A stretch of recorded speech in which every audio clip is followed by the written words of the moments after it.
আম্মা জান আয়েশা বললেন নবী গো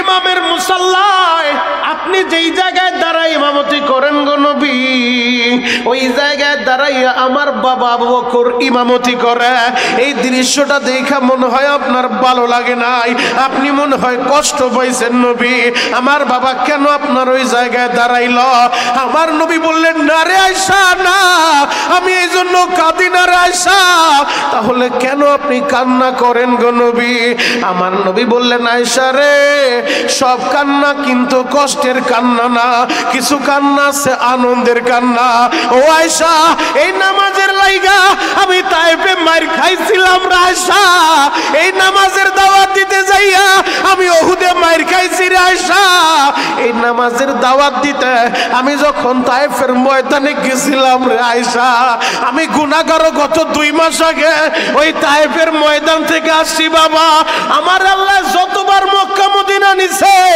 আমি বারবার শুধু তায়েফে যাই আমি কেন যাই জানোনি ওই তায়েফ তো হজের কোনো অংশ না উমরার কোনো অংশ না এরপরেও হাজিরা কেন তায়েফের ময়দানে যায় মক্কা থেকে প্রায় 105 কিলোমিটার দূরত্ব ওই তায়েফের ময়দান বাবা ওই তায়েফের ময়দানে রহমাতুল লিল আলামিন নবী আমার নামাজের দাওয়াত দিতে গেছে কোরআনের দাওয়াতটা নিয়ে গেছে তায়েফের নিষ্ঠুর যুবকেরা উশৃঙ্খল বেয়াদব যুবকগুলা আমার নবীরে পাগল বইলা বইলা এমন ভাবে পাথরগুলা মারছে গো বাবা সোনারগাঁওয়ের বাইরা রে আশেকে রাসূল কয়জন আছে খুব প্রমাণ হয়ে যাবে নবীর আশেক যারা নবীর কষ্টের কথা শুই না কলিজাটা জ্বালাইয়া পুরাইয়া চোখের গরম পানি ছাইরা আমার মাওলারে বুঝা বলবা ও দয়ার আল্লাহ আমি মরার আগে একবার তোমার নবীর রওজাটা দেখাও গো ও দাড়ি পাকা বাবারা ও আমার কলিজার টুকরা যুবকেরা তোমার মনটায় কি চায় না মরার আগে একবার আমার নবীর রওজাটা দেখবা একবার আমার নবীর রওজার পাশে দাঁড়াইয়া আমার নবীর একটা সালাম দিবা আসসালাতু আসসালামু আলাইকা ইয়া রাসূলুল্লাহ আসসালাতু আসসালামু আলাইকা ইয়া হাবিবাল্লাহ যদি মনটায় চায় বলতে পারো শরীয়তপুরি ভাই আমি তো গরিবের সন্তান আমি কিভাবে মদিনায় যাব মদিনায় যাইতে টাকা লাগে না কপাল লাগে কপাল কথা বলেন ঠিক কি না কপাল লাগে নবীর আশেক যেই কয়জন আছো চোখের পানি ঝরা যদি আজকে মালিকের বলতে পারো কসম খোদার আল্লাহ কিভাবে নেবে তিনি জানে তিনি নেওয়ার মালিক কিভাবে নিব তার দায়িত্ব তোমার দায়িত্ব তুমি চাওয়ার মতো চাও চাওয়ার মতো চাইলে সবই পাওয়া যায় কথা বলেন ঠিক কিনা নবী আমার তায়েফের ময়দানে দাওয়াত দিতে গেছে তায়েফের নিষ্ঠুর বেঈমান যুবকগুলা একই দিনের ভিতরে বেলা 10টা থেকে 5টা পর্যন্ত একই দিনের ভিতরে আমার নবীরে 3 বার বেহুশ করে ফেলছে বাবা এমন ভাবে পাথরগুলা মারছে ওই সফরে নবীর সাথে তার পালক পুত্র যায়েদ ইবনে হারেসা ছিল যায়েদ ইবনে হারেসা বলে ওরা যখন পাথরগুলা মারে এক একটা পাথর আইসা আমার নবীর জামাটা ছিঁড়িয়া একেবারে গোশতের ভিতরে ঢুইকা যায় আমি যায়েদ ইবনে হারেসা আমার অঙ্গুলি দিয়া যখন এক একটা পাথর বের করি বের করার সাথে সাথে ফিনকি দিয়া রক্ত বের হয়ে যায় যুবক আমাদের শরীয়তপুরের ভাষায় বলে গুলাইন বাচ্চারা গুলাইন দিয়া পাখি শিকার করে তো ওই গুলাইনের ভিতরে পাথরগুলা ঢুকায় ঢুকায় আমার নবীরে মারছে বাবা নবী আমার একবার বেহুশ হয়ে পইরা গেছে আবার তার করা পাগল বইলা বইলা পাথরগুলা মারছে গো বাবা ও আমার আশেকে রাসূল ভাইরা রে রক্ত ঝরতে ঝরতে নবী আমার যখন বেহুশ হয়ে পড়ে আছে আহারে হযরতে আখদাস রাদিয়াল্লাহু তাআলা আনহুর আঙ্গুরের বাগানের সামনে ওই জায়গাটায় এখনো আঙ্গুরের বাগান আছে বাবা হযরতে আখদাসের ওই জায়গায় এক সৌদি গভর্নমেন্ট একটা মসজিদ বানায় রাখছে ও হাজিরা যারা হজে গেছেন একটা বার দেখাইছেন বাবা ও যুবক আমার নবী যখন বেহুশ হয়ে পড়ে আছে যায়েদ ইবনে হারেসা তায়েফের বাড়ি বাড়ি যাইয়া তায়েফের মহিলাদেরকে বললেন ও তায়েফের মহিলারা তোমরা এক গ্লাস পানি দিবানি আমার বাবা মুহাম্মদ 3 দিন যাবত কোনো খাবার খায় না আমার বাবা বেহুশ হয়ে পড়ে রইছে তায়েফের নিষ্ঠুর মহিলারা আমার নবীর এক গ্লাস পানিও দেয় নাই বাবা। নবীর এই অবস্থা দেখা আমার আল্লাহ জিবরাইল রে পাঠায় দেয়। জিবরাইল আইসা বললেন, নবী গো, আপনি যদি একবার বলেন পুরা তায়েফটারে উল্টায় দিব, দুই পাশের পাহাড় দিয়ে এমন ভাবে চাপ মারবো এই জায়গায় যে কোনো মানুষ বসবাস করছে এমন কোনো আলামত থাকবো না। আমার নবী বলে, জিবরাইল রে, আমি তো রহমতের নবী, আমি গজবের দোয়া করতে পারি না। ও জিবরাইল, যদি এদেরকে শেষ কইরা দাও আমি কার কাছে নামাজের দাওয়াত দিব? কে আমার আল্লাহ রে আল্লাহ বইলা ডাক দিব? নবী আমার বললেন, আয়েশা, এই নামাজের লাইগা তায়েফে মার খাইছি। আজকে আমি দেখতেছি আমার সাহাবীরা আমার আবু বকরের ইমামতিতে নামাজ আদায় করে। এই নামাজের দৃশ্য দেখা আমি আনন্দের কান্না কাঁদি। আল্লাহু আকবার। যুবক, কেমনে নামাজটা ছাইরা দাও?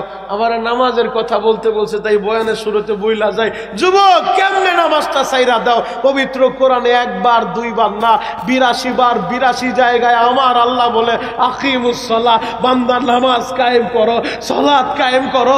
যুবক, আমার নবী এই নামাজের লাইগা মাইর খায়, আমার নবী এই নামাজের লাইগা রক্ত ঝরায়, আমার নবী এই নামাজের লাইগা দান দান শহীদ করে। আরে যেই নবীর উপরে মশামাছি বসা হারাম, সেই নবী নামাজের দাওয়াত দিতে যায় মাইর খায়। কথা বলেন ঠিক কিনা? যুবক ভাই, কেমনে সেই নামাজ ছাইরা দাও? নবীর জান কবজের কাজ চলতেছে, ওই অবস্থায় শেষ বাক্য বইলা যায়, সালাত সালাত সালাত। উম্মতেরা নামাজটা পড়ো, উম্মতেরা নামাজটা পড়ো। যুবক রে, একদিক দিয়ে জান কবজের কাজ চলতেছে, আর একদিক দিয়ে নবী বলতেছে, আমার উম্মত তোমরা নামাজ ছাইরা দিও না, নামাজটা সময় মতো আদায় করো। বুখারীর বর্ণনা শোনো, আমার নবী জানায় দেয়, আউয়ালু মা ইউহাসাবু বিহিল আবদু ইয়াউমাল কিয়ামাতিস সালাহ। ময়দানে মাহশারে প্রথমেই নামাজের হিসাব হবে। কথা বলেন ঠিক কি? তাহলে আজ থেকে নিয়ত করা যায় যতদিন বাঁচবো 5 ওয়াক্ত নামাজ পড়ব ইনশাআল্লাহ। ইনশাআল্লাহ। আল্লাহ কবুল করুক। সকলে বলেন আমিন। আরো জোরে বলেন আমিন। খারাপ লাগতেছে? শেষ করে দিব? আরে শুরুই তো করি না। আল্লাহু আকবার বলেন। মাত্র পাইলিং চলতেছে। আল্লাহু আকবার বলেন। তাহলে যতদিন বাঁচবই নামাজ আমাদের জীবনের সঙ্গী বানাইতে হবে। কথা বলেন ঠিক কিনা? ওই কবরে আপনাকেও যেতে হবে, আমাকেও যেতে হবে।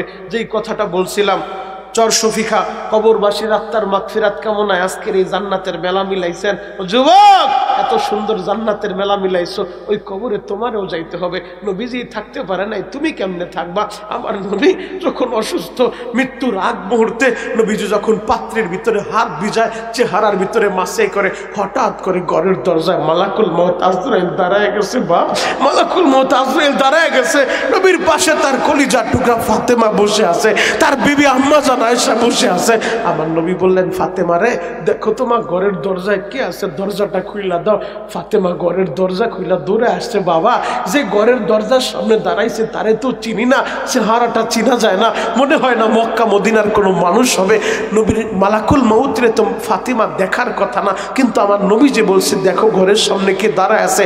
আমার নবীর শানের কারণে, আমার নবী এত শানওয়ালা নবী। আরে আমার নবী মায়ের গর্ভে আসছে, তো মা আমেনা বলে, আমার মুহাম্মদ আমার গর্ভে আসার সাথে সাথে আমি আমেনা রাস্তা দিয়া বের হইলে আকাশের মেঘমালা আইসা আমারে ছায়া দিতে থাকতো। আল্লাহু আকবার। তুমি কোন নবীর উম্মত? ওই নবীর শান কত জানো? জানো আমার নবী মার গর্ভে আসছে, তো তার মা রাস্তায় বের হইলে আকাশের মেঘখণ্ড আইসা মা আমেনার ছায়া দেয়। মা আমেনা বলে, আমি যখন রাস্তা দিয়ে চলি গাছ আমারে সালাম দেয়, আমি যখন কূপের কাছে যাই মুরব্বীরা কূপ চিনবো, হয়তো যুবকেরা কূপ কি বুঝবা না। ওই কূপ থেকে পানি উঠাইতে হইলে 40-50 হাত নিচে থাকতো পানি, রশি বালতির ভিতরে রশি লাগায় এরপরে টাইনা টাইনা কূপ থেকে পানি উঠাইতো। মা আমেনা বলে, আমি যখন আমার গর্ভে মুহাম্মদ আসছে, এরপর আমি কূপের নিকটে গেলে ওই 40-50 ফিট নিচের পানিগুলা আমার হাতের কাছাকাছি চলে আসতো। আরো জোরে বলে। অন্যান্য মহিলারা বলতো, আমেনা তুমি কূপের নিকট থেকে যাও না, তুমি একটু দাঁড়াও, তুমি যত সময় থাকো পানিটা একেবারে কূপের মুখ বরাবর থাকে, তুমি চইলা গেলে পানিও নিচে চইলা যায়, তুমি একটু দাঁড়াও, আমাদের প্রয়োজনীয় পানিটা আমরা নিয়ে আনি। ও যুবক, আমার নবীর শান কত শুনো। আমার নবী জন্মের পরে আমার নবীরে যখন রাত্রিবেলা শোয়া রাখছে, দূর থেকে নবীর চাচা আবু তালেব দেখতেছে আকাশের চাঁদটা নিচে নেমে আসতেছে, যেইভাবে আসতেছে এদিক সেদিক দোলাদুলি করতেছে, না জানো কোনো অঘটন ঘইটা যায়। আসমানের চাঁদটা যদি নবী মুহাম্মদ যেই ঘরে, তার ভাই আব্দুল্লাহর ঘরের ভিতরে যদি চাঁদটা পইরা যায়, কোনো অঘটন ঘইটা যাবে। আবু তালেব দেখা দূর থেকে দৌড়ে আসছে। আবু তালেব আইসা বলে, দুনিয়ার মানুষ রে, আমি আইসা দেখি আসমানের চাঁদটা ঘরের ভিতরে পড়বে না, আমার ভাতিজা মুহাম্মদ ওই যে হাত দিয়া নাড়াচাড়া করতেছে, হাতটা যখন ডান দিকে নেয় আকাশের চাঁদটা ডানে চইলা যায়, হাতটা যখন বাম দিকে নেয় আকাশের চাঁদটা বামে চইলা যায়, আমার ভাতিজা যখন পা দিয়ে আঘাত করে আকাশের চাঁদটা পিছনে চইলা যায়। ওই আসমানের চাঁদটা আমার ভাতিজা মুহাম্মদের সাথে খেলা করতেছে। আমার নবীর শান কত জানো? পবিত্র কোরআন থেকে দলিল নাও, কোন নবেল নাটক কিচ্ছা কাহিনী আমি বলছি না, প্রথম আলো আর ভোরের আলো আমার দেশ পত্রিকার হেডিং তোমাদেরকে বলছি না, পবিত্র কোরআন থেকে দলিল নিয়ে যাও। ইকতারাবাতি সাআতু ওয়ানশাক্কাল কমার। আমার নবীর শান কত জানো? আমার নবীর হাতের আঙ্গুল দিয়া, শাহাদাত আঙ্গুলি দিয়া ইশারা মারছে তো আকাশের চারটা দুই টুকরা হয়ে একটা টুকরা জাবালে আবি কুবাইস, ওই মক্কার পাশে কাবাগরের পাশে যে পাহাড়টা, ওই জাবালে আবি কুবাইসের উপরে আকাশের চাঁদের এক টুকরা এসে পইরা গেছে। আল্লাহু আকবার। আমার নবীর শান কত জানো? মক্কার আবু জেহেল বেঈমানগুলা হাতের ভিতরে এক মুষ্টি পাথর নিয়ে আসছে, আয়েশা বলে, মুহাম্মদ ভাতিজা যদি বলতে পারো আমাদের মুষ্টির মধ্যে কি আছে, বলতে পারলে বুঝবো তুমি সত্য নবী, আমরাও কালিমা পড়বো, আর যদি বলতে না পারো তাহলে বুঝবো তুমি সত্য নবী না।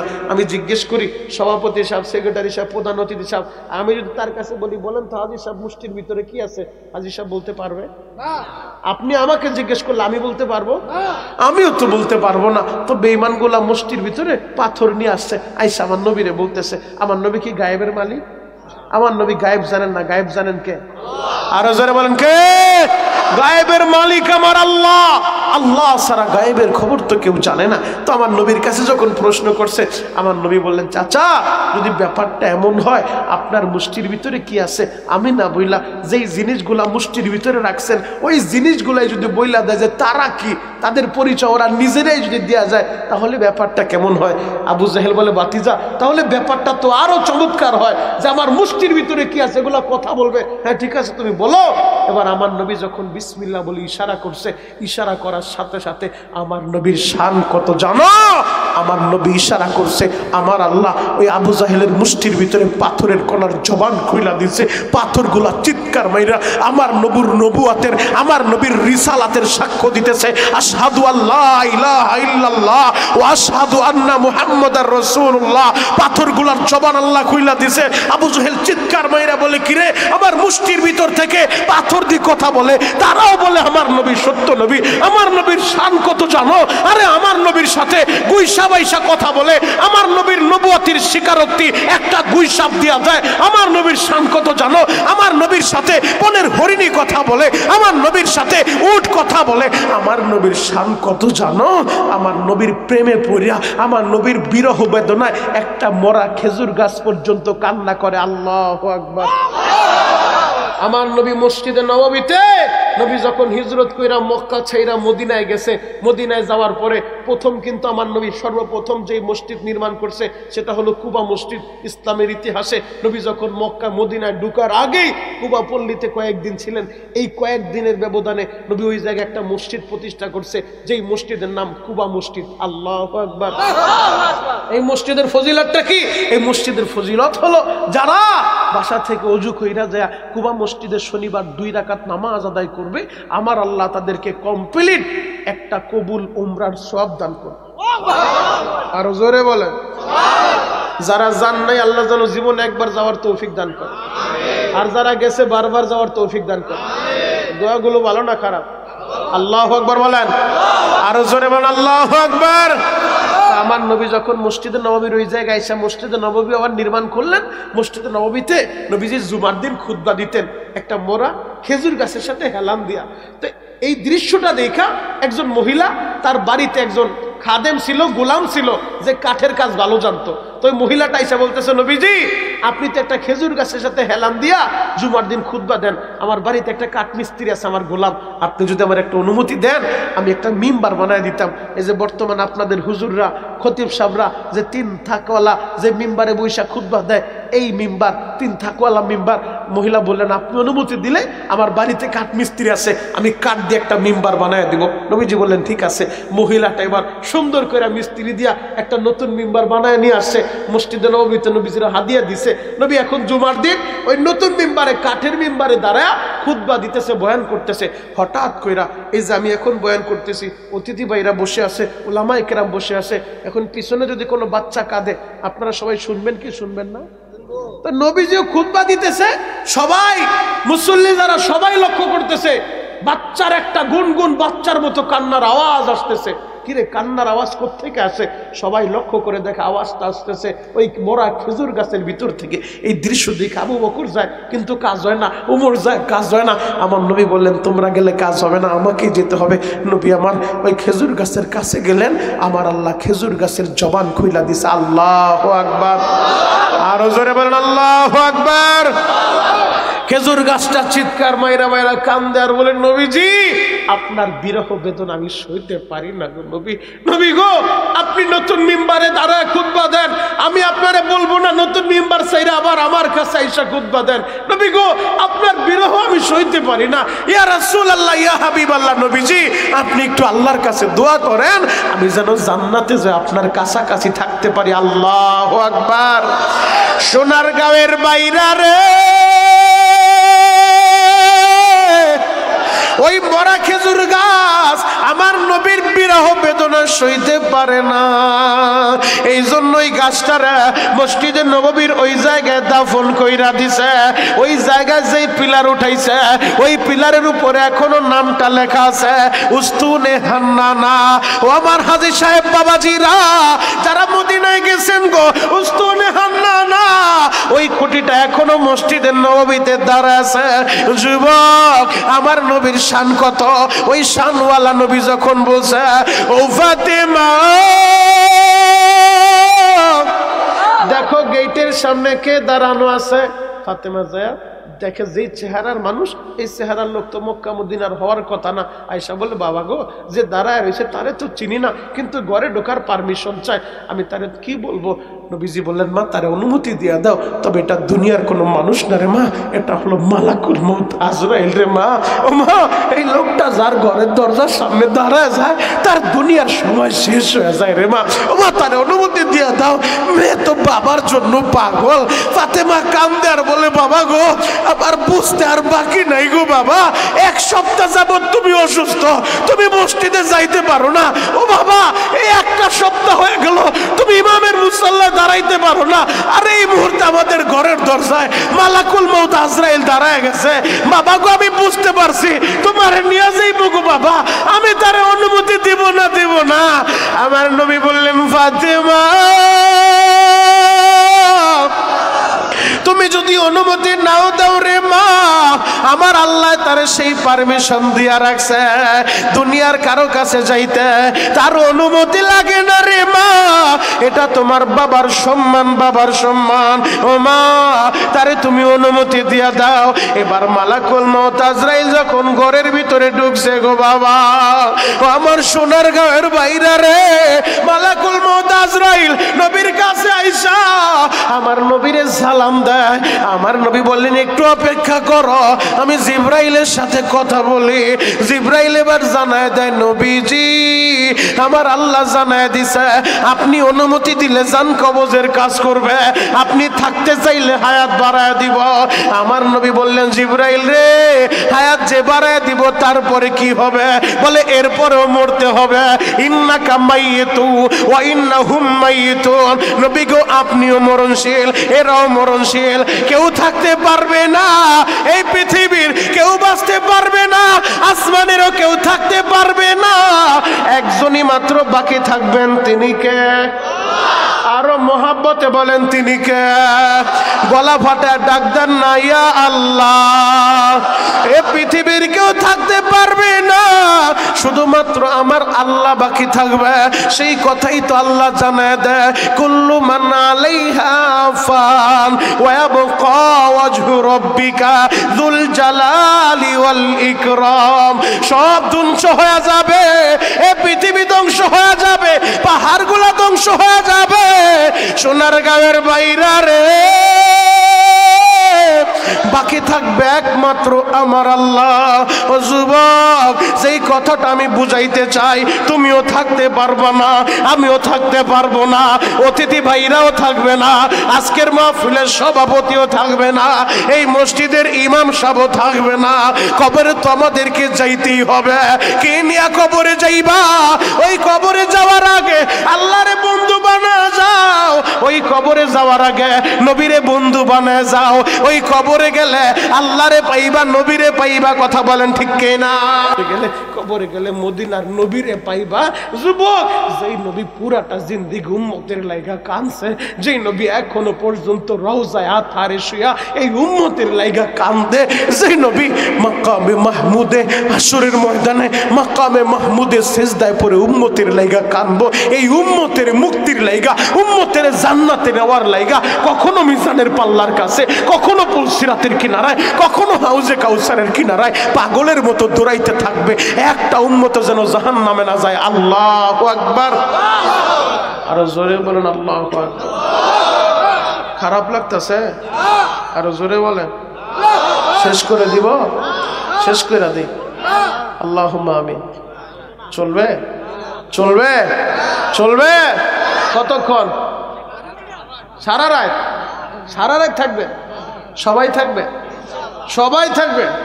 আল্লাহকে হাত উঠায় দেখান তো কে কে ভাগবেন। এইটাই ঠিক। আপনারাও সারা রাত থাকবেন না, আমিও সারা রাত করবো না, তবে আল্লাহ যত সময় চালায় তত সময় চলবে ইনশাআল্লাহ। আমি 10 মিনিট টাইম দিছিলাম, লোক সামনে চাপাইছে, এরপর আলহামদুলিল্লাহ ময়দান কিন্তু মোটামুটি পরিপূর্ণ হয়ে গেছে। কথা বলেন ঠিক কিনা? যদি 9টায় উঠাইতেন আপনারা লস করছেন, আমার কিছু হয় না। আমি বলছিলাম যে আমার 9টা থেকে সর্বোচ্চ 9:30, তাও বলছে 10টা, আনছে পুরো 11টায়। এখন আবার স্লিপ ধরে দিছে কালেকশন করতে হইব। তা কালেকশন করতে হলে আমার সময়টা কি লেগে নষ্ট করলেন? আমার 10টাই দিতেন, 10টায় দিলে আমি বয়ান করতাম, ময়দানও পরিপূর্ণ হইতো। কথা বলেন ঠিক কিনা? কারণ যে মানুষগুলো একবার শুয়া পড়ছে, ওই বিছানা থেকে উঠানো সম্ভব না। রাস্তাঘাটে যারা আছে ওরা কিন্তু একজনও নাই, সব আল্লাহর রহমতে চলে আসছে। কথা বলেন ঠিক কিনা? আল্লাহু আকবার বলেন তো। আরো জোরে বলেন আল্লাহু আকবার।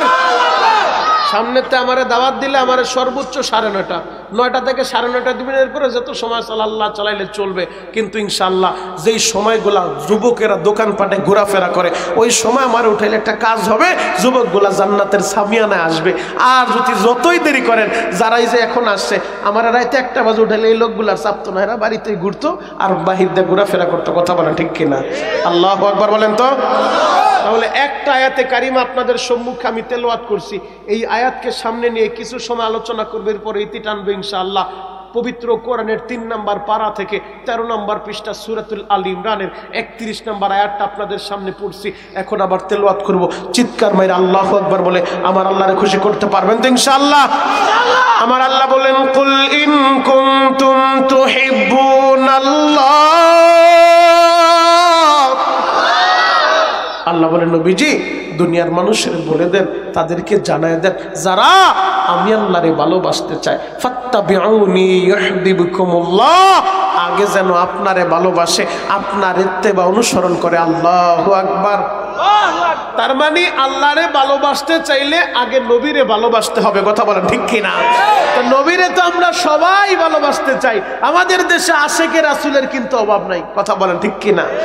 আশেকে রাসূলের বাবারে বাবা, কত ধরনের যে আশেকে দেশের ভিতরে আছে, মাশাআল্লাহ। তবে আজকে একটা দৃশ্য দেখে আমি অবাক হয়েছি। আমার একটা পাবনা থেকে একটা যুবক পাঠাইছে একটা স্ক্রিনশট, হোয়াটসঅ্যাপের ভিতরে পাঠাইছে। সেই জায়গার ভিতরে আপনারা তো জানেন, আমার আগের বক্তা তিনি বলছে আহলে হক ওলামায়ে কেরামের সাথে থাকতে দাওয়াত ও তাবলীগের দাওয়াত আপনাদেরকে দিয়ে গেছে। তো আপনারা জানেন যে একটা ফিতনা চলতেছে। তো ওই জায়গার ভিতরে আমাদের দেশের একজন কুখ্যাত নাস্তিক মহিলা ছিল, যার নাম তসলিমা নাসরিন। কথা বলেন ঠিক কিনা? এই তসলিমা নাসরিন এই কুলাঙ্গার মহিলা আল্লাহর কোরআনের বিরুদ্ধে কথা বলছে, আপনারা সবাই জানেন, পর্দার বিরুদ্ধে কথা বলছে। এই মহিলা এমনও বলছে আমার শরীর আমি দিব, যাকে খুশি তাকে দিব। এই জায়গায় ইসলাম বিধান দেওয়ার কে, আল্লাহ বিধান দেওয়ার কে? ও আল্লাহর আয়াতের বিরুদ্ধে কথা বলছে, পর্দার ফরজ বিধানকে অস্বীকার করছে। কিন্তু এদেশের তাওহীদি জনতা, এদেশের আলেম ওলামা যখন রাজপথে নাইমা এই নাস্তিক তাসলিমা নাসরিনের বিরুদ্ধে এমন ভাবে আন্দোলন করে তুলছে, সেই আন্দোলনের মুখে বইরা রাতের অন্ধকারে বোরকা বইরা বাংলা সাইরা দিল্লি পালাইতে বাধ্য হয়েছে। কথা বলেন ঠিক কিনা? সেই কুখ্যাত তাসলিমা নসরিন যে কোরআন মানে না, যে আল্লাহ মানে না, নবী মানে না, ওই তাসলিমা নসরিন হকের ডিলার নিয়ে বইছে। ওর ফেসবুকের ভিতরে স্ট্যাটাস দিছে যে আমার দেখা মতে, আমার দৃষ্টি মতে বাংলাদেশের ভিতরে হকপন্থী একটা দল, সেটা হলো সাতপন্থী। আরে তসলিমা নাসরিন কইছে ভাই, আমি কই নাই। তসলিমা নাসরিন বলতেছে হকের ডিলার সে লয়ে বইছে, সে বলতেছে আমার দেখা মতে বাংলাদেশে হকপন্থী দল হলো সাতপন্থী, আর একটা দল হলো, যেই দল হলো ওই যে কি জানো দলটার নাম, আর আচ্ছা স্মরণ নাই, মানে একটা কথা আপনাদেরকে বললাম যে সাতপন্থী, ওর ভাষ্য অনুযায়ী সাতপন্থী হলো হকপন্থী দল। চিন্তা কইরা দেখেন, তাহলে ও যারে হক বলছে তাইলে বাকিটা আপনারাই বুঝা নিয়েন। কথা বলেন ঠিক কিনা? এই তাসলিমা নাসরিন কুখ্যাত নাস্তিক, আল্লাহ মানে না, নবী মানে না, রসুল মানে না, ও এখন বলতেছে হকের ডিলারি ও করতেছে। আল্লাহ ওরে হেদায়েত দেখ, মরার আগে সকলে বলে না আমিন, আরো জোরে বলে না আমিন। আমরা দোয়া করতে পারি আল্লাহ হেদায়েত দান করুক, সকলে বলে না আমিন। আর হেদায়েত না থাকলে আল্লাহর ফয়সালা যেটা সেটা আল্লাহই করবে। কথা বলেন ঠিক কিনা? আল্লাহু আকবার বলেন তো। তাহলে আল্লাহরে ভালোবাসতে চাইলে নবীরে ভালোবাসার দরকার আছে না নাই? আরো জোরে বলেন আছে না নাই? আল্লাহর ঘোষণা, যদি আল্লাহরে ভালোবাসতে চাও নবীরে ভালোবাসো, নবীরে ভালোবাসতে চাও, নবীজি বলে মান আহাব্বা সুন্নতি ফাকাদ আহাব্বানি, আমারে ভালোবাসতে চাইলে আমার সুন্নত ভালোবাসো। মানে যে সুন্নত ভালোবাসলো, আরে সে তো আমি নবীরে ভালোবাসলো। আর যে নবীরে ভালোবাসবে সে আল্লাহর ভালোবাসা পাবে, আর যে আল্লাহর ভালোবাসা পাবে ওয়াগফির লাকুম যুনুবাকুম, আল্লাহ ওর জিন্দেগীর গুনাহ মাফ কইরা দিবে। আল্লাহু আকবার, আরো জোরে বলেন আল্লাহু আকবার। আমার নারায়ণগঞ্জ সোনারগাঁওয়ের বাইরা রে, আশিকে রাসূল তো সবাই হইতে চাই। সাহাবায়ে কেরাম দেখা গেছে, শিখায় গেছে কোন তরিকায় আমার নবীরে ভালোবাসতে হয়। সাহাবীরা যেইভাবে ভালোবাসে এইভাবে নবীরে ভালোবাসতে হবে। সাহাবায়ে কেরাম নবীর জন্য কলিজাটা দিয়া দিছে, সাহাবায়ে কেরাম নবীর লাইগা জীবনটা দিয়া দিছে গো বাবা। ও যুবক বন্ধুরা, নবীর সাহাবীরা নবীরে যেমনে ভালোবাসে আমাদেরকে ওইভাবে ভালোবাসতে হবে। জ্বলন্ত একটা প্রমাণ আমি আপনাদের সামনে এখন তুলে ধরব। আল্লাহর নবীর আদরের একজন সাহাবী আমার নবীর একটা সুন্নতের লাইগা কতটা পাগল ছিলেন। আল্লাহর নবীর সাহাবী নাম তার সাদ, ওই সাদে সালামি আমার নবীর দরবারে আইসা নবীর সামনে বইসা চোখের পানি ঝরাইয়া সাদে সালামি বললেন, নবী গো আমার বড় ভয় লাগে গো নবী, মনে হয় আমি জান্নাতে যাইতে পারবো না। আমার নবী বললেন, স্যার কেন তোমার ভয় লাগে যে তুমি জান্নাতে যাইতে পারবা না? সাদে সালামি বলেন, নবীজি সব সুন্নতে তো মানছি, কিন্তু আপনার একটা সুন্নত এখনো পালন করতে পারি নাই।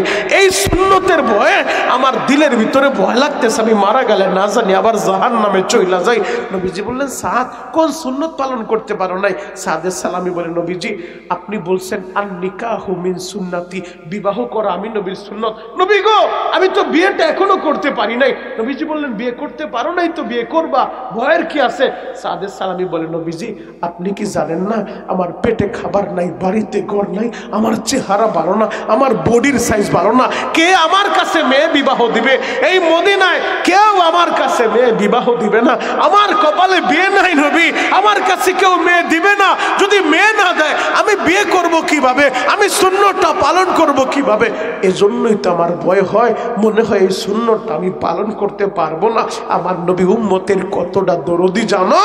নবীজি বললেন, সাদ তুমি চিন্তা করো না, আমি নবী তো আছি। ও সাদ এই মদিনার ভিতরে শিল্পপতি বাবার একমাত্র মেয়েটাই তুমি বিয়ে করবে। আল্লাহু আকবার। নবীজি বললেন, সাদ আমার সাহাবী আমর ইবনে ওহাবের বাড়িতে যাও, যা আমার কথাটা বলবা। তার আদরের একমাত্র মেয়ে আছে, আমার কাছে নিউজ আসছে, যাও তুমি যা তার কাছে বলবা আমি নবী তোমারে পাঠাইছি। সাদে সালামি আনন্দে আত্মহারা, মদিনার শিল্পপতি বাবার একমাত্র সুন্দরী মেয়েটা সাদে সালামি বিয়ে করবে। যেই সাদ দেবে নিয়েছিল, জীবনে সে বিয়েই করতে পারবে না। তার চেহারা ভালো না, তার বডির সাইজ ভালো না, তার পেটে খাবার নাই, বাড়িতে ঘর নাই, কেউ তারে নিয়ে দিবে না। কিন্তু নবীজি বলতেছে মদিনার ভিতরে শিল্পপতি বাবার সুন্দরী মেয়েটাই সে বিয়ে করবে। আল্লাহু আকবার। আনন্দে আত্মহারা সাদে সালামি রওনা হয়ে গেছে। শ্বশুর বাড়ির গেটের সামনে যায়, দারোয়ানকে বলে, দারোয়ান গেট খুলো। বলে, কে আপনি? বলে, আমি এই বাড়ির নতুন জামাই। সুবহানাল্লাহ। আগামী বছর বলে দাঁড়ান, আবার বইলা লই। সুবহানাল্লাহর আওয়াজ হবে তো ইনশাআল্লাহ। সাদে সালামি বলে, দারোয়ান সাহেব আমি এই বাড়ির নতুন জামাই। দারোয়ান বলে, আয়নায় নিজের চেহারা দেখছো? কোন জায়গায় দাঁড়ায় কি বলতাছো? তাড়াতাড়ি বের হও। বলে, দেখো দারোয়ান, বেশি বার্গেনিং করো না, বাড়ির মালিকের কাছে আমার যাওয়ার ব্যবস্থা কর, আমি তার সাথে সরাসরি কথা বলবো। এবার দারোয়ান গেটটা খুলে দিয়েছে। বাড়িতে যায় সালাম দিয়ে বলে, আসসালামু আলাইকুম শ্বশুর আব্বা, নবীজি আমারে পাঠাইছে, আপনার মেয়েটা আমার সাথে বিয়ে দিতে বলছে। শত হইল বাপ, তো বাপ এবার মাথা থেকে পা পর্যন্ত কয়েকবার নজর করে ভালো করে দেখা বলে, দেখো দারোয়ান আমি ডাকতে বাধ্য হব, তুমি তাড়াতাড়ি চইলা যাও। এই কথাটা যখন বলছে, সাদে সালামি চেহারাটা মলিন কইরা চোখের পানি জড়াইতে জড়াইতে গেট দিয়া বের হয়ে গেছে। নবীর কাছে আইসা বলে, নবীজি আমি বলছিলাম যে আমার কপালে বিয়ে নাই, নবী আপনি পাঠাইছিলেন, আশা নিয়ে গেছিলাম, কিন্তু আমারে তো ফিরাইয়া দিছে। নবীজি বললেন, ধৈর্য হারাও না, ধৈর্যশীল হও। ধৈর্যশীলদের সাথে কে আছেন? আরো জোরে বলেন, কে আছেন?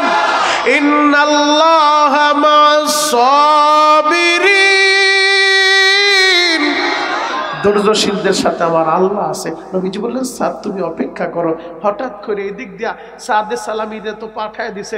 আমর ইবনে ওহাবের মেয়েটা বাবার কাছে এসে বলে, বাবা দেখলাম একটা যুবক আমাদের গেট দিয়া ঢুকলো হাসতে হাসতে, আবার কাঁদতে কাঁদতে বের হইলো, তোমার সাথে কি এমন হয়েছে? এবার বাবা বলে, মারে ওই যুবকটা আসছিল, মনে হয় পাগল, ও আসছে, ও বলে তোমারে বিয়ে করবে, ও বলে নবী নাকি ওরে পাঠাইছে। বাবা তুমি কি বলছো? বলে, আমি তোরে ফিরাই দিছি, পাঠাই দিছি, এজন্য কাঁদতে কাঁদতে বের হয়েছে। এবার মেয়েটা বলে, বাবা গো তুমি তারে ফিরাই দিলা, তুমি তার বাড়ির খবর নিলা, তুমি তার পেটে ভাত নাই, বাড়িতে ঘর নাই, চেহারা ভালো না, বডির সাইজ ভালো না, এই খবরগুলা নিলা, একবারও কি চিন্তা করলা না এই যুবকটা তো নিজে আসে নাই, ও ইচ্ছা কইরা ওর সাহসেও আসে নাই, ওরে আমার মদিনার নবী পাঠাইছে। ও বাবা তুমি ওর দিকে তাকাইলা, তুমি কি নবীর দিকে একবারও তাকাইলা না? এই মদিনার ভিতরে কি মেয়ের অভাব পড়ে গেছে? প্রতি বাড়িতেই তো মেয়ে আছে। আমার নবী তো কারো কথা বলে নাই, নবী তার পবিত্র জবানটা দিয়া আমার মতো একজন নাখান্দা, আমার মতো একজন মেয়ের নাম উচ্চারণ করছে। ও বাবা তুমি আমার নবীর দিকে কি তাকাইলা না? বাবা গো তুমি যদি মনে কিছু না নাও, আমি ওই যুবকের দিকে তাকায় না, আমি আমার নবীর দিকে তাকায়া, আমি আমার নবীর সম্মানে, নবী যেহেতু তার জবানে আমার নামটা উচ্চারণ করছে, আমি এই বিবাহ বসতে রাজি আছি। আল্লাহু আকবার। মেয়ের আবেগ দেখা, মেয়ের নবীর প্রতি ভালোবাসা দেখা বাবা বলে, মারে আমি তো এত গভীর চিন্তা করি নাই যে আমার নবী তারে পাঠাইছে, এত কঠিন চিন্তা তো আমি করি নাই। ও মা যা, তুই যেহেতু রাজি আমিও রাজি, বাবা তাড়াতাড়ি চলে যাও নবীর কাছে, নবী শুনলে কিন্তু কষ্ট পাইব যে তুমি তারে ফিরাই দিচ্ছ। এবার আমর ইবনে ওহাব একটা দৌড় মাইরা মসজিদে নববীতে গেছে, যায় দেখে সাদে সালামি পাশে বৈশাখ কান্দে, নবীর কাছে অভিযোগ করছে। আমার নবীর কাছে যে আমর ইবনে ওহাব বলে, নবীজি বেয়াদবি নিয়েন না, আমার মেয়েও রাজি আমিও রাজি, আপনি বিবাহের ব্যবস্থা করেন। আল্লাহু আকবার। আমার নবী বললেন, সাদ রে আমি বলেছিলাম ধৈর্য ধরো, ও সাদ তোমার বিবাহ রেডি। সাদ মহরণা আছে? সাদে সালামি বলে, নবীজি আপনি কি জানেন না পেটে খাবার নাই, বাড়িতে ঘর নাই, আমি আবার মহরানা কই পাবো? নবীজি বলেন, 200 দিরহাম আমি দিলাম, আর 200 দিরহাম আমার জামাতা হযরত ওসমান গনির কাছে যাও, আমার আরেক জামাতা হযরত আলীর কাছে যাও, তারা তোমার আরো 200 দিরহাম দিবে। ও সাদ 200 দিরহাম দিয়া বিবাহের মার্কেট করবা, 200 দিরহাম দিয়া মহরানা দিবা, তুমি বিবাহের জন্য রেডি হয়ে যাও। 400 দিরহাম নিয়া সাদে সালামি চইলা গেছে মদিনার বাজারে মার্কেট করার লাইগা। আনন্দে আত্মহারা যেই যুবকটা আশা ছেড়ে দিয়েছিল জীবনে আর তার বিয়েই হবে না, কেউ তার কাছে মেয়ে দিবে না, আজকে সে মদিনার ভিতরে শিল্পপতি বাবার একমাত্র আদরের কন্যাটা বিয়ে করবে, মনের আনন্দে সে বিবাহের মার্কেট করতেছে। হঠাৎ কইরা মদিনার অলি গলিতে একজন ঘোষক ঘোষণা দিতেছে, হাইয়া আলাল জিহাদ, হাইয়া আলাল জিহাদ, আসো জিহাদের দিকে আসো। আমাদের মসজিদের মিনার থেকে আওয়াজ আসে, হাইয়া আলাস সালাহ, আসো নামাজের দিকে আসো। আর আল্লাহর নবী যখন জিহাদের ময়দানে যেতেন একজন মুয়াজ্জিন নিযুক্ত করে দিতেন, মুয়াজ্জিনও ঘোষণা দিত, আসো জিহাদের ময়দানের দিকে আসো। আমার নবী কোরআনের লাইগা, আমার নবী ইসলামের লাইগা জিহাদের ময়দানে যাবে, আসো জিহাদের ময়দানের দিকে আসো। এই আওয়াজটা যখন সাদে সালামির কানের ভিতরে ঢুকছে, স্টপ হয়ে দাঁড়ায় গেছে, ডানে তাকায় বামে তাকায়, আমি এখন কোন দিকে যাব? বিবাহের মার্কেট আমার হাতে, একদিকে আমার নতুন বউ আর একদিকে আমার নবী যাবে রণাঙ্গনে, আমি এখন কোন দিকে যাব?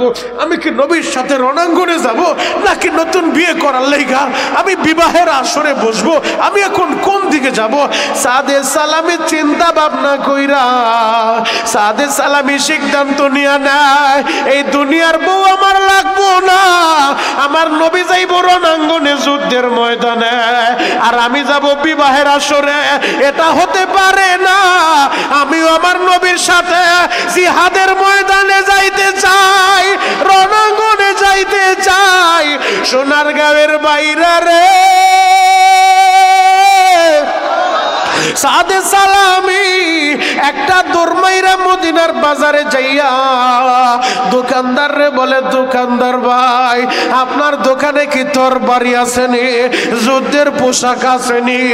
দোকানদার বলে, সবে মাত্র শেরওয়ানি নিলা, বিবাহের মার্কেট নিলা, তুমি আবার তরবারি দিয়া কি করবা, যুদ্ধের পোশাক দিয়া কি করবা?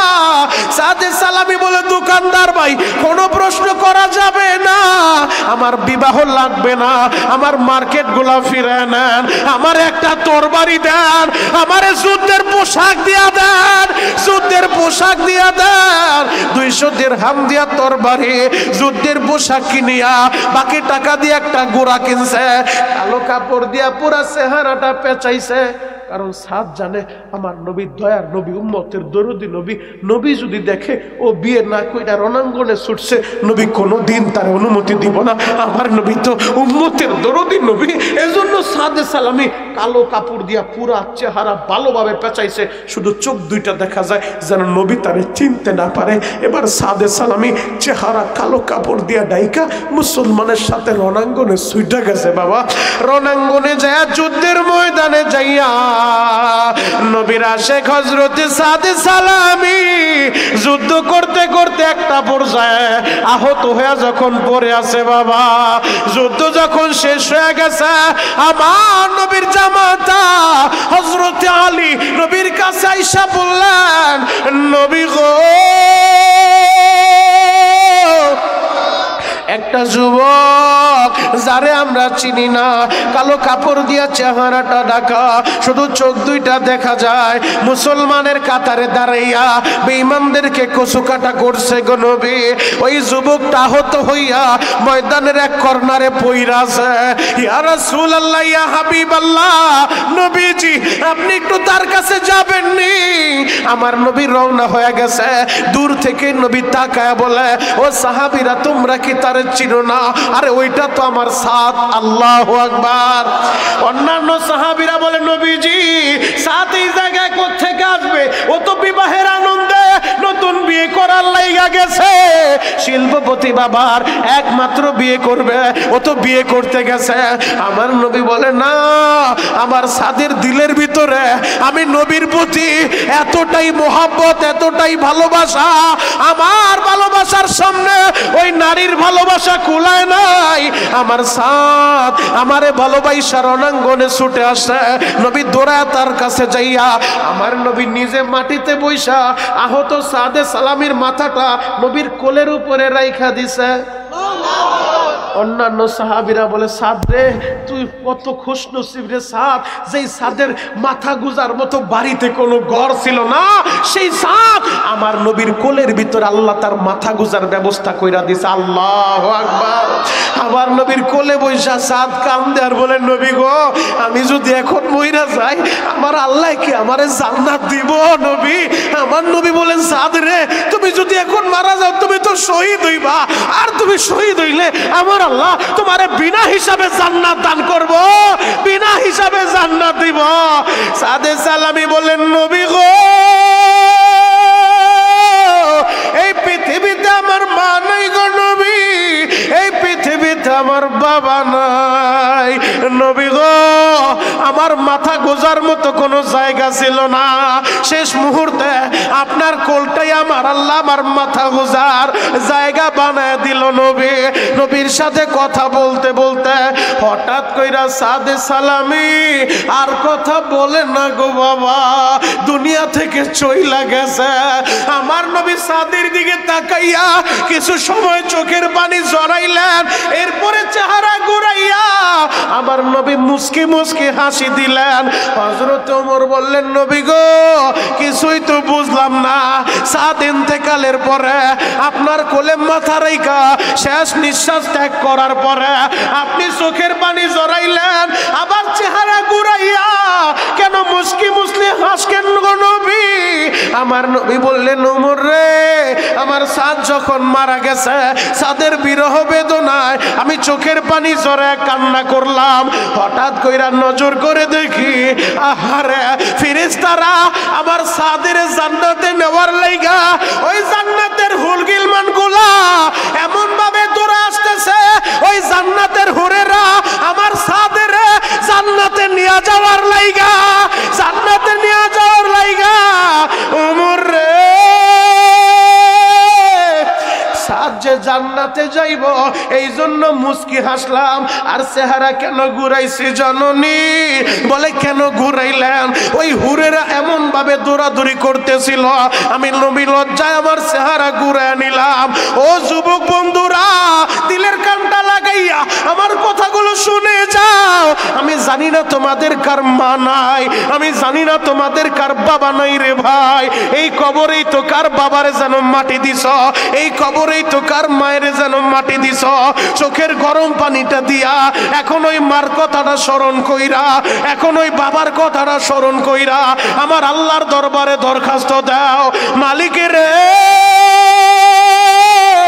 আমার মায়েরে মাইরো না, আমার বাবারে মাইরো না, কারণ আমরা তো জানি না কোন মায়ের কবরে যেন জাহান্নামের আগুন গুলা জ্বলে, কোন বাবার কবরে যেন জাহান্নামের আগুন জ্বলে গো বাবা, কোন মায়ের কবরে যেন 99টা সাপ উপস্থিত হয়ে গেছে।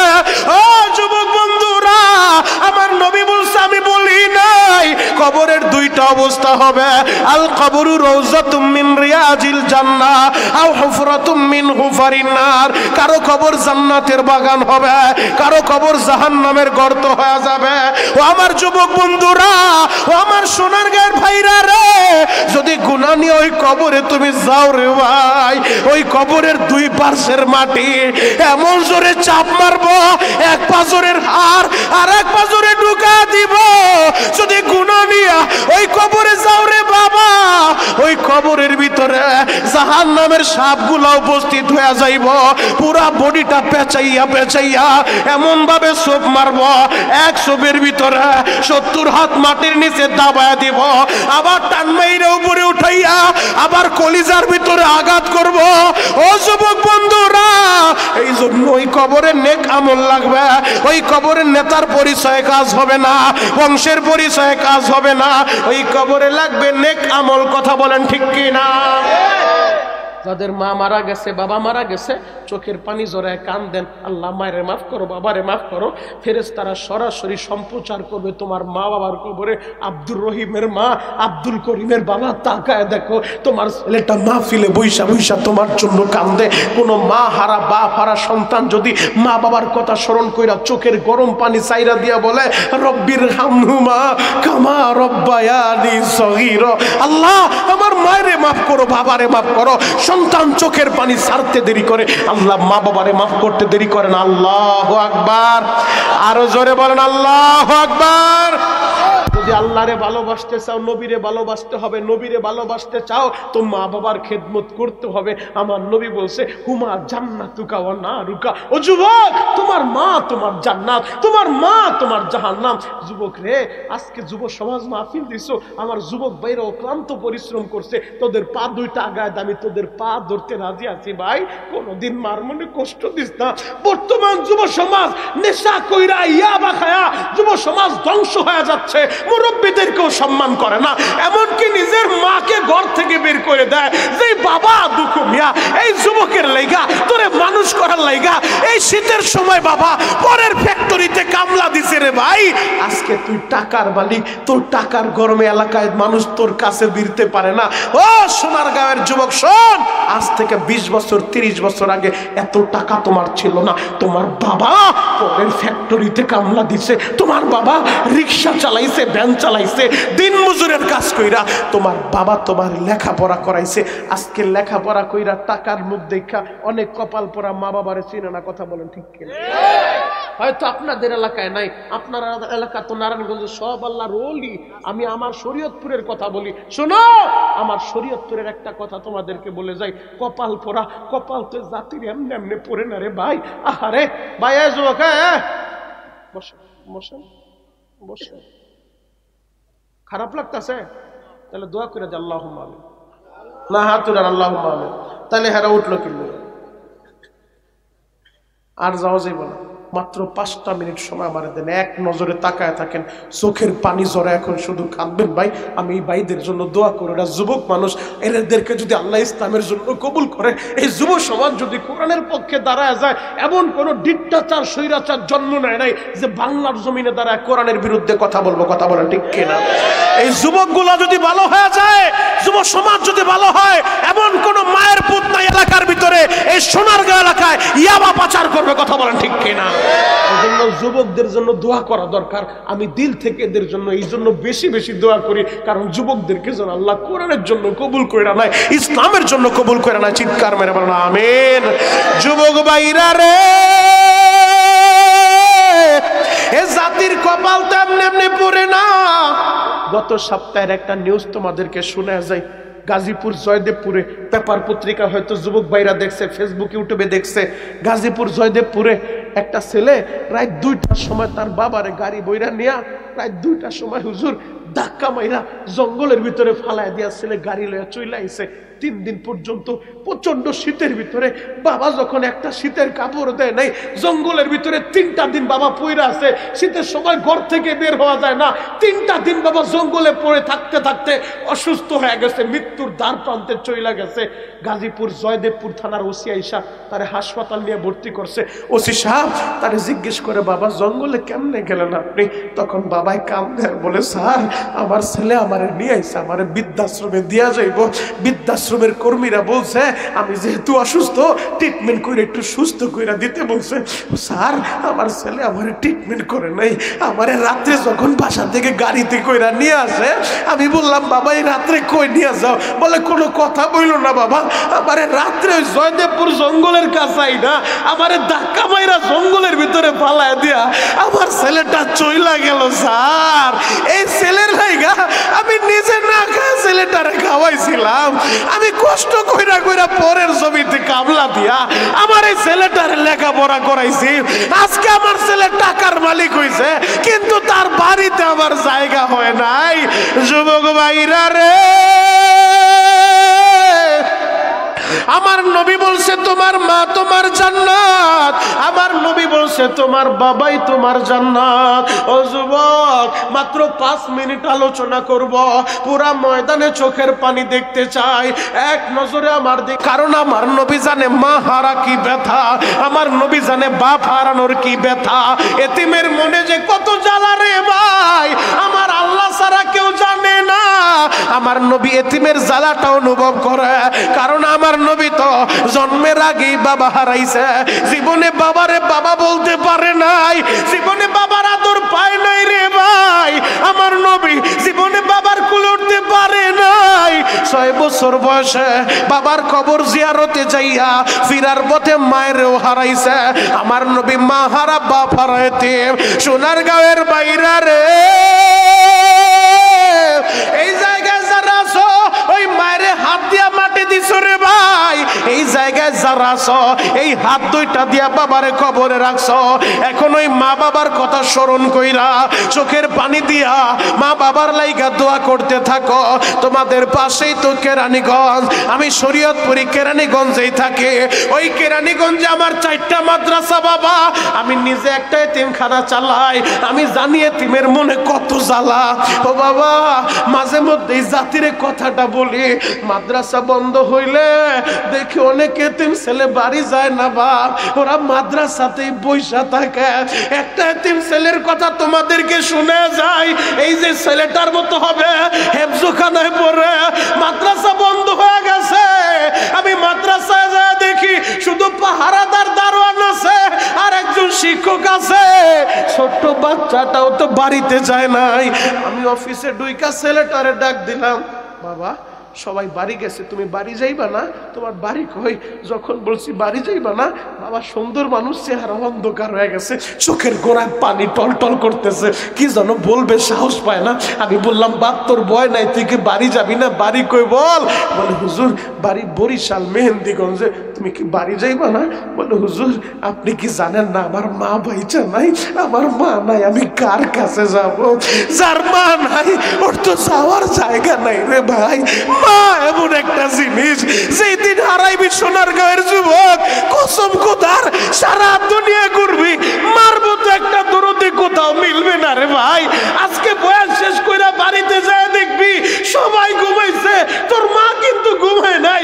রাইতে 1টা আর 2টা নাই, ছেলে যদি বাহিরে থাকে মাই কিন্তু ঘুমাইতে পারে না রে ভাই। মার কানটা দরজার সাথে লাগানো থাকে, বাড়ির আঙিনায় ছেলে পা রাখলেই মা আওয়াজ দেয়, আব্দুর রহিম বাড়ি আইসো বাবা। এত দেরি হইল কেন? মনে হয় কিছুই খাও নাই রে বাবা। আর যার মা নাই, ও হাজিরা যারা মা হারাইছো, জীবনে কেউ তোমার লেগে অপেক্ষা করবে না।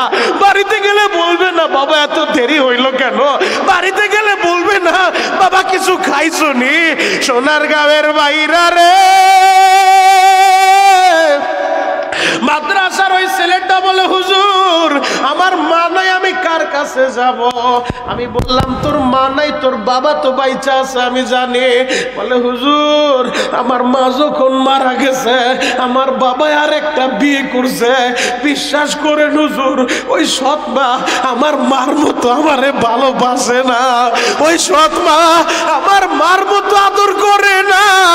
হুজুর আমারে সৎ মার কাছে পাঠায়েন না, দরকার হইলে আপনি আমারে খাওয়ানো দিয়েন না। বন্ধের এই কয়দিন মাদ্রাসায় থাকলে আমি জানি আপনার টাকা নষ্ট হইব, আমারে খাওয়ান দেওয়ান লাগবো।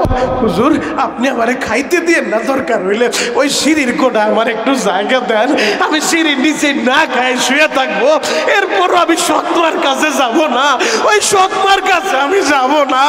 ও সোনারগাঁওয়ের যুবক যারা ওই মায়ের হারাইছো রে ভাই, চিৎকার বাইরা বাইরা কান ধর, বলো আল্লাহ আমার মারে তুমি মাফ কইরা দাও। আর যার মা আছে তোর পা গায়ে আমি তোর পা ধরতে রাজি ভাই, ওই মারে কষ্ট দিস না রে যুবক। যেই দিন হারাইবি সারা দুনিয়া ঘুরবি, মার মতো একটা দরদি মিলবে না, মিলবে না। নকশাবন্দি তার কিতাবের ভিতরে লিখে মা কারে বলে রে ভাই, মা কারে বলে। মার বরদোয়া নিয়া আমি শরীয়তপুরের বাড়িতে নিয়ে খাওয়াইবার দোয়া চাইবা, কাজ হবে না। মার মনে কষ্ট দিয়া পীরের দরবারে গরু লইয়া যাইবা, কাজ হবে না। মার মনে কষ্ট দিয়া কাবা শরীফের ইমাম দিয়া দোয়া করাইলো, কাজ হবে না। কথা বলেন ঠিক কিনা? মার দোয়া তোর সাথে থাকলে পৃথিবীর কোথাও তুই ঠেকবি না।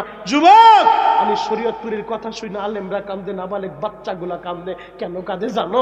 গত 2 মাস আগেও আমার দরজার সামনে দাঁড়ায় আমার মায়েরে বলি, ও মা তোকে নিয়ে এলাম কষ্ট করে আল্লাহর ঘরের সামনে, ও মা সন্তানের লাগে একটু দোয়া কর। আমার মা বলে, বাবা এমন কোন রাত যায় না যে রাতে তাহাজ্জুদ পড়া তোর জন্য চোখের পানি না ঝরাই। আমার মার দোয়া, আমার উস্তাদদের দোয়ায় আজকে আমি শরীয়তপুরীর কথা শুই না। প্রতিদিন হাজার হাজার যুবক কান্দে, প্রতিদিন আলেমেরা কান্দে। যুবক তোদের পা 2টা ধরে বলে যাব, তোরা বাড়িতে যা মার কাছে মাপটা চায় আনিস। মা কারে বলে জ্বলন্ত একটা প্রমাণ দিয়ে আমি আলোচনা শেষ করে দিব। মাত্র 2 মিনিট টাইম, এক নজরে তাকায় থাকো। শুধু চোখের পানি দেখতে চাই, পুরা ময়দানে কান্নার আওয়াজ শুনতে চাই। গুনাহ করতে সময় লাগছে, আল্লাহর কিন্তু মাফ করতে সময় লাগে না। কথা বলেন ঠিক কিনা? মা কারে বলে নকশবন্দি তার কিতাবের ভিতরে লিখছে 15 বছর সন্তান মা বাবার খবর নেয় না। 15 বছর পর ভিতরে অনুশোচনা আইছে, আমি কেমন ছেলে, 15টা বছর হয়ে গেল মা বাবার খবর নেই না। বাড়িতে গেছে, যায় দেখে বাড়ির জায়গায় আর বাড়ি নাই, ঘরের জায়গায় ঘর নাই। যেমন ধরেন আপনাদের এই সোনারগাঁও এলাকা আজ থেকে 5 বছর আগে যেমন ছিল, 5 বছর পরে কিন্তু রূপ অনেকটাই চেঞ্জ হয়ে গেছে। কথা বলেন ঠিক কিনা? তাই 15 বছর পর ছেলে গ্রামে আইসা দেখে তাদের ঘরের জায়গায় আর ঘর নাই। ওই জায়গায় একটা আঙ্গুরের বাগান, একজন দারোয়ান কাছে একটা হাতে লয়ে দাঁড়ায় রয়েছে। এবার যুবকটা বলে, চাচা এই জায়গায় না ঘর ছিল, ওই ঘর কই আর ঘরওয়ালারাই কই? এবার দারোয়ান বলে, যুবক তুমি ঘরের খবর নিতে আইছো? আরে তুমি কি জানো না এই বাড়িওয়ালা তো অনেক আগেই বাড়ি বিক্রি করে দিছে, বাড়িওয়ালা তো মইরা গেছে। চাচা বাড়িওয়ালা মইরা গেছে মানে?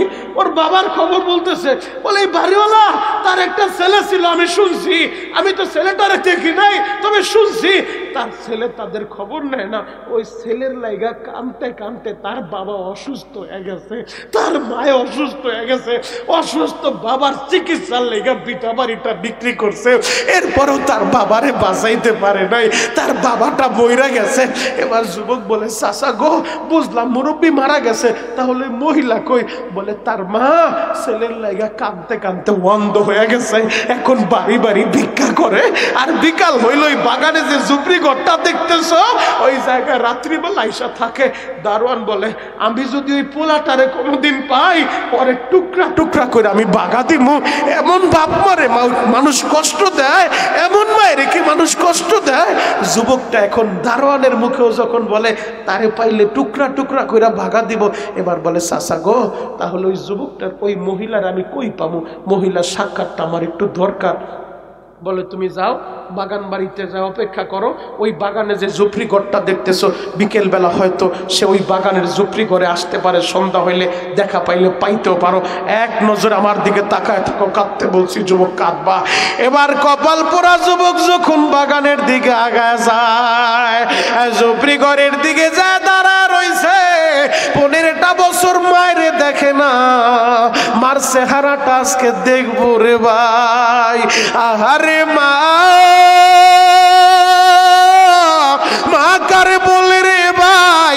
নকশবন্দি কিতাবের ভিতরে লিখে মায়ে যখন সন্ধ্যাবেলা এক হাতে ভিক্ষার ঝুলি আর এক হাতে লাঠিতে বর কইরা মায় ওই বাগানে ঝুপড়ি ঘরের দিকে আগাইতাছে, এই দৃশ্যটা দেখা আহারে যুবক আর চোখের পানি রাখতে পারে নাই। ও মা আমার লাইগা কাঁদতে কাঁদতে অন্ধ হয়ে গেলি রে মা। শেষ পিঠাটা ওই পিঠা বাড়ি হারাইয়া আজকে ভিক্ষার ঝুলি হাতে নিয়া গ্রামে গ্রামে ভিক্ষা করো রে মা।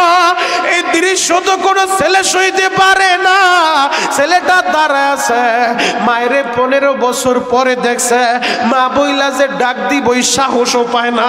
কেমনে মায়েরে মা বইলা ডাক দিব, কোন মুখ নিয়ে মায়েরে মা বলবো? ছেলেটা দাঁড়ায় আছে, দেখে মাগরিবের আজান হয়ে গেল। আরে মা দুঃখিনী ভিক্ষার ঝুলিটা রাইখা মা দুঃখিনী উজু বানাইয়া ওই ঝুপড়ি ঘরের ভিতরে ডুইকা যায় নামাজে দাঁড়াইয়া মাগরিবের সালাত আদায় করে। ও আমার সোনার গায়ের বাইরা রে, মা দক্ষিণ মাগরিবের নামাজটা পইরা হাত দুইটা এইভাবে উপরে উঠায়া দিছে, দোয়া শুরু কইরা দিছে। ছেলেটা পিছনে দাঁড়ায় দাঁড়ায় দেখতেছে, মায়েরে মা বইলা ডাকার এখনো সাহস পাইতেছে না। দেখে মা হাত উঠায় কান্দে আর বলে, আল্লাহ আমি এমন হতভাগা মহিলা, আমার স্বামী ছিল তুমি কাইরা নিলা রে আল্লাহ, কোন অভিযোগ তোমার উপরে আমার নাই আল্লাহ, আমার স্বামীর ভিটা বাড়িটা সেটাও তুমি কাইরা নিয়ে গেছো, কোন অভিযোগ তোমার উপরে করি নাই মালিক রে। আমার কলিজার টুকরা একটা ছেলে ছিল, ছেলেটারও তুমি কাইরা নিলা আল্লাহ, কোন অভিযোগ তোমার উপরে নাই। আমারে ভিক্ষার ঝুলি ধরা দিলা, আমি বাড়ি বাড়ি ভিক্ষা করি, চোখেও দেখি না রে আল্লাহ, চোখের আলোটাও কাইরা নিলা, কোন অভিযোগ তোমার কাছে আমি করি নাই আল্লাহ। আমি তো হতভাগা মহিলা, এই জন্য আমার স্বামীরেও নিয়ে গেলা, আমি হতভাগা মহিলা, আমার ভিটা বাড়িটাও কাইরা নিলা, আমি এমন হতভাগা মহিলা, আমার ছেলেটারও কাইরা নিলা, আমি এমন হতভাগা মহিলা, আমার চোখের আলোটাও কাইরা নিলা আল্লাহ, কোন অভিযোগ তোমার কাছে নাই। তবে মরার আগে একটা দোয়া করি, মরার আগে একটা জিনিস চাই, আমারে তুমি দিবানি রে আল্লাহ। ও দয়ার আল্লাহ, আমি মরার আগে আমার কলিজার টুকরা ছেলেটারে আমার বুকে ফিরত চাই গো, আমার বুকে ফিরত চাই। ও দয়ার আল্লাহ, তুমি ভাবতে পারো ছেলের কামাই খাইতে চাই, আল্লাহ ছেলের কামাই আমি খাইতে চাই না, দরকার হইলে আমি ভিক্ষা কইরা ছেলেরে খাওয়াইব, এরপরও আমার ছেলেটারে আমার বুকে ফিরা দাও রে আল্লাহ। কেন ছেলেটারে ফিরত চাই জানোনি? আমি যদি এই মুহূর্তে মইরা যাই, পরপুরুষে আমার লাশটা কান্দে নিব, পরপুরুষে আমারে কবরে শুয়াইব, আমার স্বামী নাই, আমার বাবাও পয়সা নাই, আমার আপন একটা ভাই নাই রে আল্লাহ, যে আমার ভাই থাকলে ভাই কবরে রাখতো, আমার স্বামী থাকলে স্বামী কবরে রাখতো। আমি এমন হতভাগা মহিলা, আমি যদি এখন মহিলা যাই, পরপুরুষে আমারে কবরে রাখবো মালিক রে। আমার ছেলেটারে আমি ফিরত চাই, যেন আমার ছেলে আমার শেষ মাটিটা দিতে পারে, আমার ছেলে আমারে পাড়ায় পাড়ায় মাটি দিতে পারে। ও যুবক, মা কারে বলে রে ভাই, 15 বছর মার খবর নেয় না, এরপরেও মা ছেলেরে ফিরত চায়।